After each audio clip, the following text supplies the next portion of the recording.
This is Shilpi Rai and I'm a healthcare worker and I'm giving you a challenge for this month, October month के लिए. Say no to junks. इस month में कुछ भी बाहर का नहीं खाना है. No junks. Complete restriction over there. Challenge accepted or not? Let me know. Hi guys, what's up? Welcome to my channel. Welcome to my fitness series. And ये fitness series का second video होगा.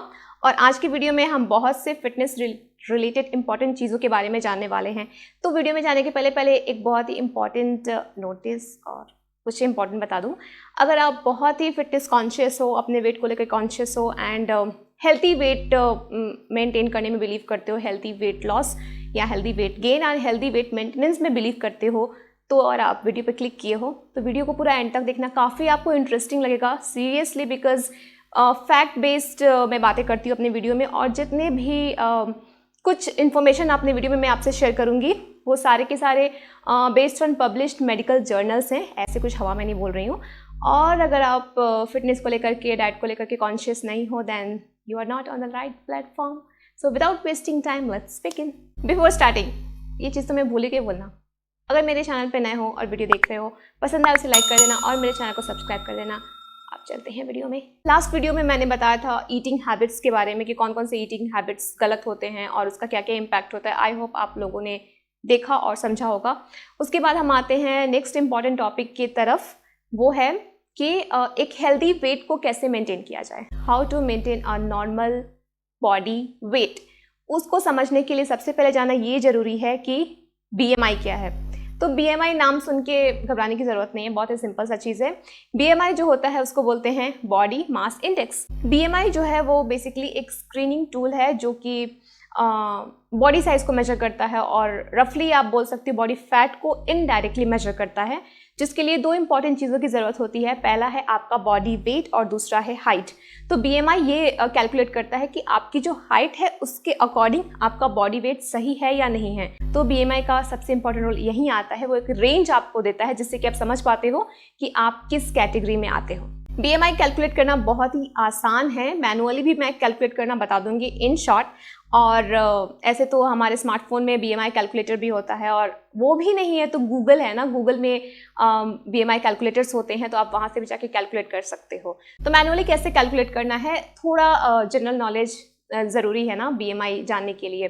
तो सबसे पहले आपको दो important चीज़ है, जैसे कि मैंने बोला आपका बॉडी वेट, तो इसका एक फॉर्मूला होता है BMI is equal to weight in kg. जैसे कि मेरा बॉडी वेट है 45 to 47 के बीच में रहता है, चलो मैं 47 लेती हूँ, okay. And then divided by height in metre. तो जो भी मेरा हाइट है, सपोज मेरा हाइट 150 सेंटीमीटर है, तो 150 सेंटीमीटर को 100 से डिवाइड करेंगे तो वो मीटर में कन्वर्ट हो जाएगा. इतना तो बेसिक मैथ्स आता है ना. तो 1.5 इंटू 1.5 मतलब जो मेरा हाइट है उसका स्क्वायर. तो kg पर मीटर स्क्वायर में हमारा BMI आता है. और जो मेरा BMI आएगा वो BMI टेबल दिए गए हुए हैं. उस BMI टेबल से हम कंपेयर करके पता कर सकते हैं कि हम किस कैटेगरी में हम आते हैं. और अगर ये सारी चीज़ें काफ़ी डिफ़िकल्ट फील हो रही हैं तो सबसे पहले बहुत ही सिंपल है. स्क्रीन पे देखो, गूगल में आपको टाइप करना है BMI कैलकुलेटर. सो बहुत सारे वेबसाइट्स ऐसे ओपन होते हैं जो BMI कैलकुलेटर आपको प्रोवाइड करते हैं.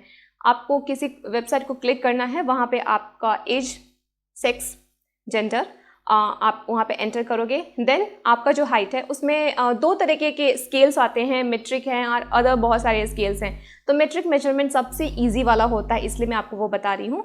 तो your age, then your gender, apart from that आपका जो हाइट है in centimetre and body weight in kg.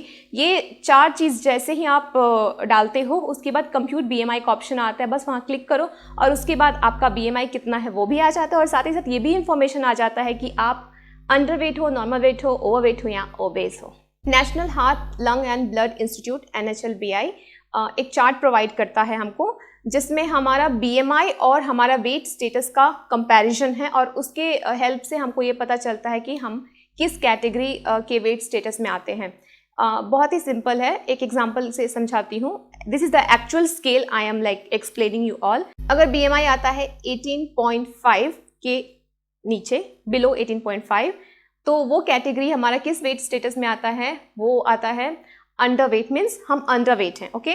Next आता है, अगर 18.5 से 24.9 के बीच में आपका BMI आता है, इसका मतलब है आपका वेट बिल्कुल नॉर्मल है। Very good. उसके बाद आता है 25 से 29.9 की कैटेगरी में जब आते हैं तो हम ओवरवेट हैं, तो थोड़ा वेट कम करने की ज़रूरत है। और लास्ट आता है 30 या 30 से जब अबव होता है, मतलब ओबेसिटी है, और ओबेसिटी के आते ही बहुत सारी बीमारियां उसके साथ में आ ही जाती हैं। प्रॉब्लम दोनों जगह होती है। अगर हम ओवरवेट हैं तो मैंने जैसे कि बताया, diabetes, hypertension, heart related problem and so many other health complications आते हैं। और अगर हम अंडरवेट है, that is also not at all good. Underweight है तो हमारा BMI कम आएगा। तो BMI कम है, इसका मतलब क्या है कि हम माल न्यूट्रिशन है, हमारे बॉडी को जितना न्यूट्रिशन का रिक्वायरमेंट है, we are not taking that nutrition, we are not eating properly, और मे बी हम जस्ट वेट लॉस पे फोकस्ड हैं। माल न्यूट्रिशन के अलावा और भी चीज़ें आती हैं, जैसे कि ओस्टियोपोरोसिस हो जाता है। ओस्टियोपोरोसिस होता है कि जैसे कि हमारा बोन डेंसिटी कम होने लगता है, और बोन डेंसिटी जब कम होगा तो बॉडी में कैल्शियम कम है, डीकैल्सिफिकेशन होने लगेगा, और हमारे जो बोन है वो काफ़ी सॉफ्ट होने लगेंगे, कमज़ोर होने लगेंगे, और फ्रैक्चर के चांसेस भी काफ़ी बढ़ जाते हैं। और next category anaemia. Oh my God, specially for female. अगर हम 10 हेल्दी फीमेल को लेते हैं तो उस 10 में 6 to 7 जो होते हैं वो अनीमिक ही होते हैं। Why? Because of this unhealthy eating pattern, और मे be because of they are so much focused on just losing weight. उसके अलावा जो ओबेसिटी वगैरह है, ये सब स्किन फोल्डिंग के बेसिस पे भी कैलकुलेट की जाती है। That is actually the fat measurement, कि कितना फैट है। और उसके अलावा ये भी चेक किया जाता है कि हमारा डाइट कैसा है, हमारा लाइफस्टाइल कैसा है, एक्टिविटी लेवल कैसा है। उन सब के बेसिस पे हम ओबेसिटी या ओवरवेट को कंफर्म करते हैं। Next comes national institute of diabetes and diagnostic and kidney disease, NIDDK ने एक क्राइटेरिया दिया है, जहाँ पे अगर BMI ज़्यादा होता है तो कौन कौन से रिस्क फैक्टर्स इंक्रीज हो जाते हैं, कौन कौन से हेल्थ कॉम्प्लिकेशंस आ जाते हैं। तो कुछ बेसिक एग्जांपल्स आपके साथ मैं शेयर करना चाहती हूँ। उसमें एक आता है डिस्लिपिडेमिया, मतलब कि बॉडी में कोलेस्ट्रॉल का ज़्यादा होना। और किस तरीके के कोलेस्ट्रॉल का ज़्यादा होना वो मैं बताती हूँ, जैसे कि HDL, LDL एंड TG। ये बेसिकली कोलेस्ट्रॉल जो हमारा चेकअप्स होते हैं उसमें आते हैं। शायद आपने कभी ना कभी कराया होगा, और नहीं कराया है तो मैं बता देती हूँ। HDL जो गुड कोलेस्ट्रॉल होता है, गुड कोलेस्ट्रॉल जो बॉडी में ज़्यादा होना चाहिए वो कम होने लगता है। जो बैड कोलेस्ट्रॉल होता है वो बॉडी में बढ़ने लगता है, TG लेवल्स बढ़ने लगते हैं। और जब कोलेस्ट्रॉल बढ़ता है तो उसका सबसे पहला इम्पैक्ट कहाँ होता है? हमारे हार्ट पे। तो coronary artery disease, like heart related problems आने लगते हैं, किडनी रिलेटेड प्रॉब्लम आने लगते हैं, ब्लड प्रेशर बढ़ जाता है, और डायबिटीज़ तो वैसे भी, ओबेसिटी इसका एक डायबिटीज़ का बहुत बड़ा रिस्क फैक्टर है, वो देखने को मिलता है। उसके अलावा आपके घर में कोई ना कोई एक तो होगा जो सोते टाइम में खर्राटे लेता है। क्या आप भी लेते हो क्या? मम्मी पापा, या फिर मे बी योर कजन्स, और मे बी यू, और anybody, like anybody.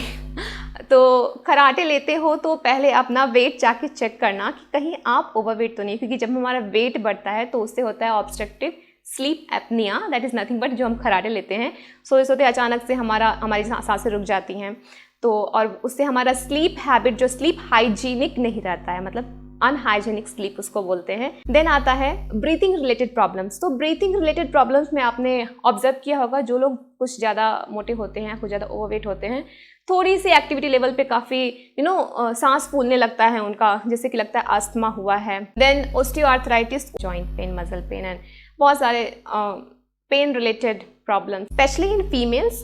Breast cancer हो गया, इंडोमेट्रियल कैंसर हो गया। इंडोमेट्रियल कैंसर को आप आमतौर पे बोलते होंगे यूट्राइन कैंसर, यूट्रस का cancer. Then colon cancer etcetera, ये सब भी कहीं ना कहीं ओवरवेट या ओबेसिटी से रिलेटेड है। Third one, AHA, American heart association के अकॉर्डिंग भी एक्सप्लेन करता है कि फ़ायदे क्या होते हैं अगर हम नॉर्मल बॉडी वेट को मेंटेन करें। तो हाँ, हमारा BMI नॉर्मल रहेगा, बट उसके फ़ायदे क्या हैं? तो अगर आपको जो ये एक्स्ट्रा ऑस्टियोआर्थराइटिस से यहाँ वहाँ प्रॉब्लम हो रही है, डाइक्लोफेनाक खाने की ज़रूरत नहीं पड़ेगी। मतलब कि आपको जॉइंट पेन, मसल पेन की प्रॉब्लम से छुटकारा मिल जाएगा काफ़ी हद तक। और उसके अलावा हमारे ब्रीथिंग रिलेटेड बहुत से प्रॉब्लम से छुटकारा मिलेगा, हमारा ब्लड प्रेशर मेंटेन रहेगा, हमको BP का दवाई आफ्टर 50s खाने का ज़रूरत नहीं पड़ेगा, डायबिटीज़ के लिए इंसुलिन लेने की ज़रूरत नहीं पड़ेगी, ओरल एंटी हाइपोग्लाइसेमिक एजेंट्स लेने की ज़रूरत नहीं पड़ेगी मोस्टली, अगर वेट फैक्टर वहाँ पे आता है तो। एंड देन बॉडी में कोलेस्ट्रॉल लेवल मेंटेन रहेगा, तो कोलेस्ट्रॉल लेवल मेंटेन है बॉडी में, गुड कोलेस्ट्रॉल है तो हमारा बॉडी में ब्लड का सर्कुलेशन अच्छा होगा। जब हमारा सर्कुलेटरी सिस्टम हेल्दी है, means we have a healthy heart, we have a healthy kidney, healthy brain, healthy mind and a very very healthy lifestyle. फिर मिलते हैं नेक्स्ट वीडियो में कुछ नए इंटरेस्टिंग इन्फॉर्मेशन के साथ में इन दिस सीरीज। एंड तब तक के लिए stay happy, stay fit, do workout every day. Bye bye.